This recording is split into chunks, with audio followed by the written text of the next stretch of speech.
కోర్టులో తీర్పు జరుగుతూ ఉంటే కుట్టి మీరు బోన్లోకి రావాల్సిందిగా కోరుచున్నామని చెప్పి అంటారు. ఇక కుట్టి అయితే అక్కడికి వస్తుంది. అది చూసి వంశీ అలాగే ఇందమ్మ అయితే రావేరా, ఇప్పుడు ఎలాగైనా సరే నీకు శిక్ష పడక తప్పదులే అని చెప్పి అనుకుంటూ ఉంటారు. ఇక జ్యోతమ్మ అయితే ఎలాగైనా సరే మావయ్య గారిని రప్పించి కుట్టిని విడిపించాలని చెప్పి అనుకుంటూ ఉంటుంది.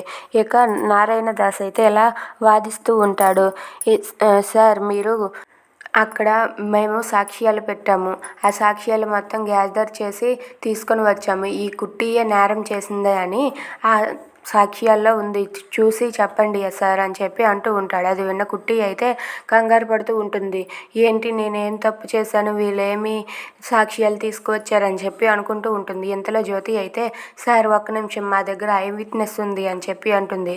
అయితే ఏది తీసుకొని రా అమ్మా అని చెప్పి అంటే మా దగ్గర గౌరీప్రసాద్ గారు పూర్తి సాక్ష్యంతో ఇప్పుడు వస్తారు అని చెప్పి అంటూ ఉంటుంది జ్యోతి. ఆ మాటలకైతే జడ్జి గారు ఇలా అంటారు, నువ్వు కోర్టు టైంని వృధా చేయకమ్మా, నీకు 10 నిమిషాలు టైం ఇస్తున్నాను, గౌరీప్రసాద్ గారిని తీసుకొని రా అమ్మా అని చెప్పి అంటారు. ఆ మాటలకు జ్యోతి అయితే మామయ్య గారు ఇంకా రాలేదు, ఏం చేయాలని చెప్పి ఆలోచిస్తూ ఉంటుంది.